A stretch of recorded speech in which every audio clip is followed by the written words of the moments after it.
A plastic bottle spins slowly inside the gutter. The water nudges it forward. It bumps into something soft, stops.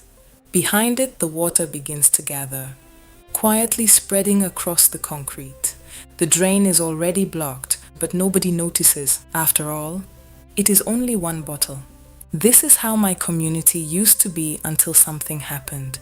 Stay with me. This is how it starts. The morning in my community started just like every other morning. The first sound is the scrape of a broom against the ground. Women sweep the front of their homes, pushing dust and leaves toward the roadside. Across the street, hot oil crackles as a kara fries beside a wooden stall. The smell drifts through the air. Children hurry past in their school uniforms, bags bouncing on their backs. Motorcycles weave carefully between buses and passing cars. Traders arrange tomatoes and peppers on wooden tables. Someone calls out a greeting. Another answers from across the road. Life moves quickly, small things happen quietly. A man finishes his sachet water and lets the empty plastic slip from his hand. A foam food pack is nudged aside with someone's foot. A plastic bottle rolls slowly toward the drain. Behind the mechanic shop, an old tire lands on top of a growing pile. Nothing dramatic, just small daily habits. Before long, small things begin to add up. We had a few people who had made effort to reduce dirtiness in my community. For example, there was a time one of the voices well respected in my community came up with an idea. What if we clean together once every month? No long speech, no pressure, just a simple suggestion. The idea spread from one compound to another, from one street to the next. Some people understood immediately, so they came out. With brooms, with shovels, with sacks, ready. But not everyone moved. Behind some doors, curtains shifted. Voices whispered, "Every month? Is that not government work? Let them do it." Some people saw it as a burden, not knowing they were being protected from what was already forming beneath their feet. In another part of my community, there was another man. He didn't carry a shovel, he didn't hold a broom. Instead, he dedicated his time to going around the neighborhood, stopping, speaking, reminding people to properly dispose of their waste. Please, use the bin. The gutter is not a dumping place. That bottle, it will come back to you. Some people listened. They nodded, they adjusted. Others only complied because he was there. They picked it up, dropped it in the bin, waited for him to move on. Then quietly, they returned to their old habits and some didn't even pretend. They said to him, go your way. Is it your father's road? This tiny sachet of pure water? He tried to explain as much as he could because he understood that those people are yet to understand why cleanliness of the environment mattered. And that is the problem. Change does not start when everybody agrees, and it does not last when people are forced. It lasts when people truly understand. To encourage more cleanliness, the government announces sanitation days. Some people wake up early with brooms and shovels, clearing gutters, sweeping the street, trying to keep the neighborhood clean. But again, not everyone agrees. Some remain inside their homes, waiting for the exercise to end. Others complain quietly, waiting for the sanitation to finish, because they see the whole exercise as a waste of time. In fact, I have some neighbors who just wait for the night to fall, for the street to become quieter, so that they can swing into action. Do you know what they do? They step outside of their houses, carry their bags of waste, walk to the roadside near their houses. They look left, they look right, no one is watching, and toss the bag on the road, letting the waste spill out. Then the person disappears back to their house, because in the dark, it feels easier to do bad things. After all, it is only one bag.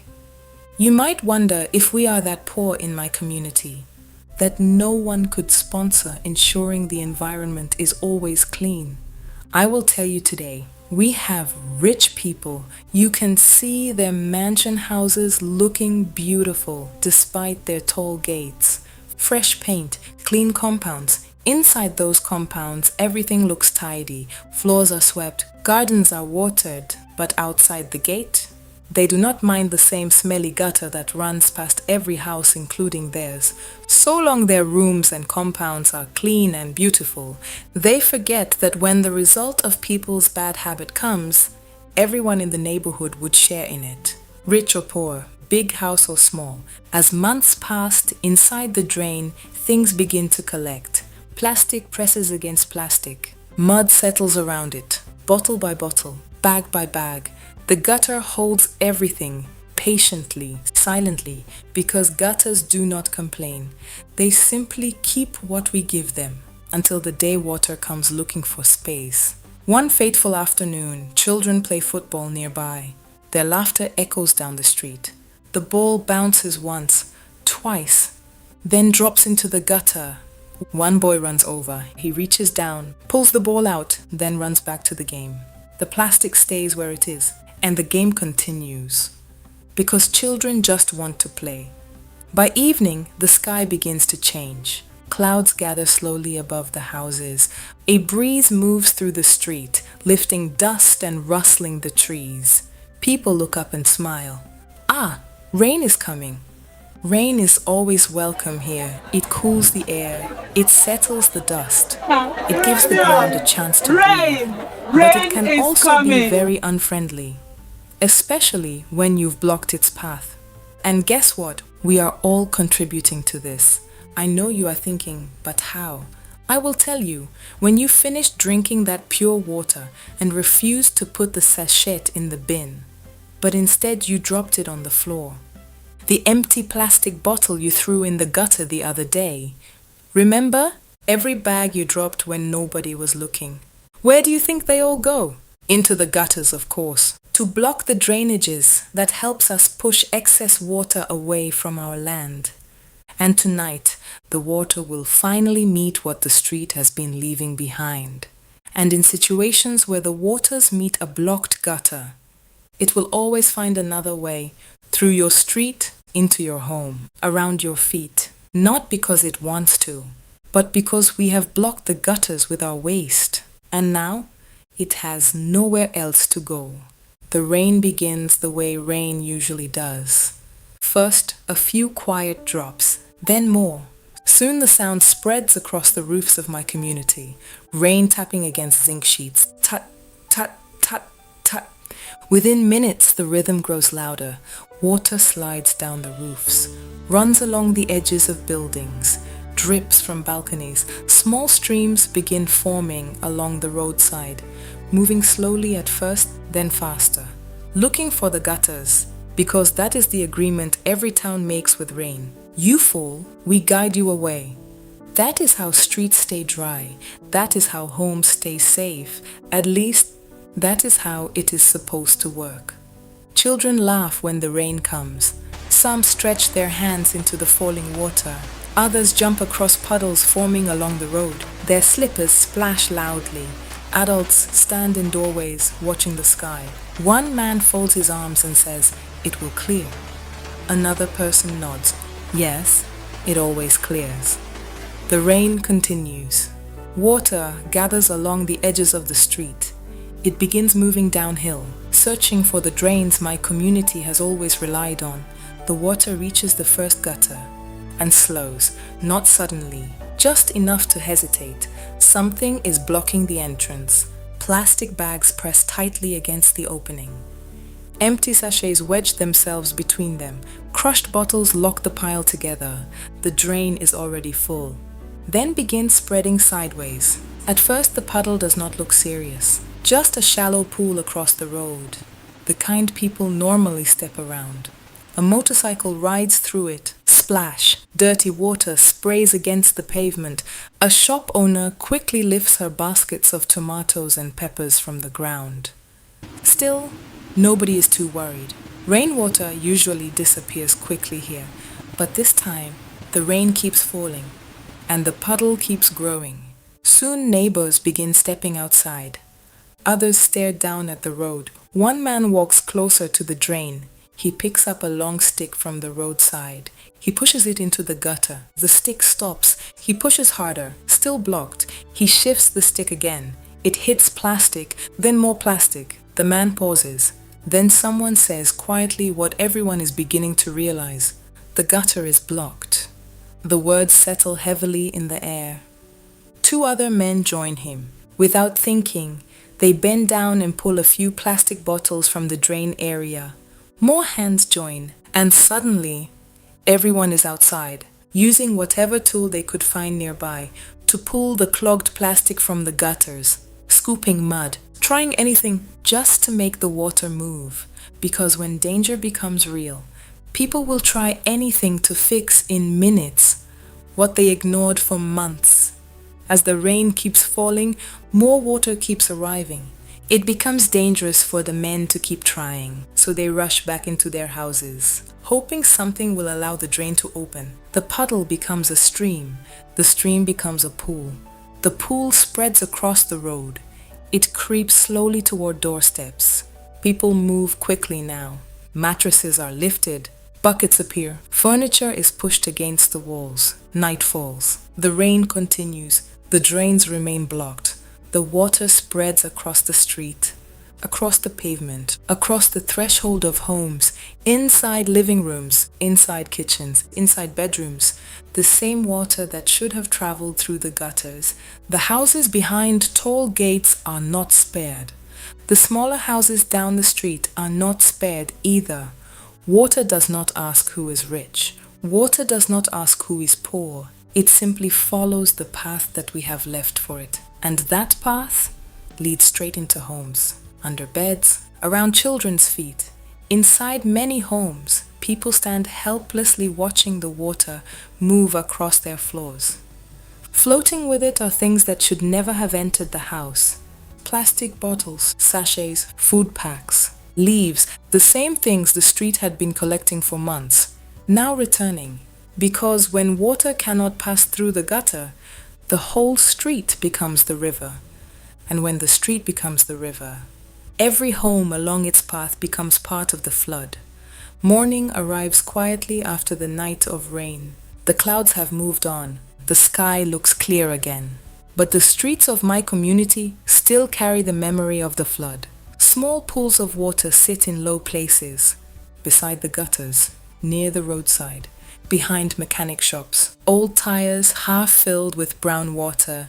Plastic bottles floating slowly on the surface. Sachets drifting gently in the puddles. The air smells heavy, like a place that has been holding too much for too long. Inside many homes, people are still cleaning. Mats hang over fences to dry. Buckets of muddy water are poured into the street. Furniture is pushed into the sun. Children sit quietly beside their mothers, still shaken from the night before. Because when water enters a home unexpectedly, it leaves more than just wet floors behind. It leaves worry and questions. By the third day after the flood, the clinic is already full, not by accident, but by everything that had been done to the street. People sit on wooden benches waiting to be seen. Some cough softly. Some press their hands against their stomachs. Others lean back quietly, looking tired. Among them sits a woman wrapped in a thin shawl. Her face looks pale. She has been vomiting since early morning. A neighbor sitting beside her whispers gently, "Maybe she is pregnant." Another woman nods. "Yes, that is how it sometimes begins." The woman shakes her head weakly. "I don't know," she says. "I just feel very weak." When it is her turn, the doctor examines her carefully. He listens, checks her temperature, asks a few questions. Then he looks at her gently and says, "It is not pregnancy." The woman looks confused.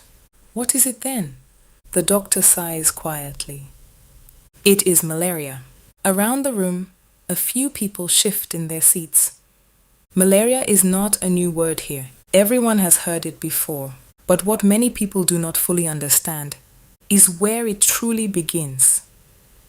The doctor pauses. Then he pulls his chair slightly closer to the waiting area. His voice remains calm, not angry, just thoughtful. "Let me explain something," he says. "When water stays in one place for too long, Mosquitoes like it. They lay their eggs there, and those mosquitoes carry malaria. He points outside toward the street. You see those pools of dirty water beside the road. That is where mosquitoes grow. People begin glancing at each other. Some remember the blocked gutters. Some remember the flood. Some remember the tires filled with rainwater, the doctor continues. And malaria is not the only sickness that can grow around dirty places. When rubbish piles up and water cannot move, bacteria can grow there. That is how diseases like typhoid begin. A man at the back of the room murmurs quietly. Typhoid? The doctor nods. Yes, when food or water becomes contaminated, people become sick. The room grows quieter because the doctor is not speaking about somewhere far away. He is speaking about our own streets. The streets we walk every day. Then he adds one more thing. And there is another danger people often forget. When food waste is thrown carelessly. Rats come looking for it. And rats carry diseases like Lassa fever. A woman gasps softly. The doctor does not raise his voice. He simply says something very simple. Cleaning only your house is not enough. You may sweep your compound every morning. You may wash your floors. But if the gutter beside your house is blocked, if rubbish piles up in the street, the sickness will still find its way in. Because diseases do not respect fences. They only look for the right conditions.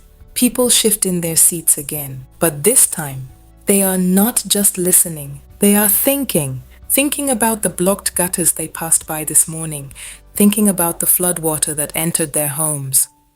For the first time, the connection begins to make sense. It is now few days after the flood. The rain has gone, but the town still carries its memory. Mud lines stain the walls of houses, dark marks showing how high the water had risen during the night. Plastic bottles lie scattered along the roadside. Old sachets cling to the edges of the gutters. The flood has passed, but its message remains. People step outside their homes more slowly than usual. Doors open, heads peek out. Neighbors look at one another quietly. Nobody rushes. Everyone, including the owners of the tall houses, goes straight to the drainage with shovels, rakes, face masks, bags. No announcement, no official instruction, just people clearing the gutters, because now they understand what happens when they do not. Later that afternoon, something small happens at the market. A man finishes drinking from a sachet. He squeezes the last drop into his mouth, then drops the empty plastic on the ground. A woman selling vegetables looks at him, not angry, just firm. "Brother," she says, "you want the water to come back again?" The man freezes. He looks at the plastic, then quietly bends down, picks it up, puts it in his pocket until he finds a nearby bin. No argument, no insults, just understanding. Children begin noticing things too. When they see bottles near the gutters, they pick them up. Some carry small sacks, collecting plastic as they walk home from school. One little boy becomes famous on his street. Every time he sees someone about to throw something on the ground, he says loudly, "Uncle, the water will come back." Adults laugh, but they still pick it up, because sometimes children say the truth more clearly than anyone else. As the days pass, something else begins to happen. A few neighbors gather one evening. Plastic chairs scrape against the ground. One person stands up, holding a sack filled with empty bottles. "You know something," he says. "People actually buy these things." The others look surprised. "Buy bottles?" He nods.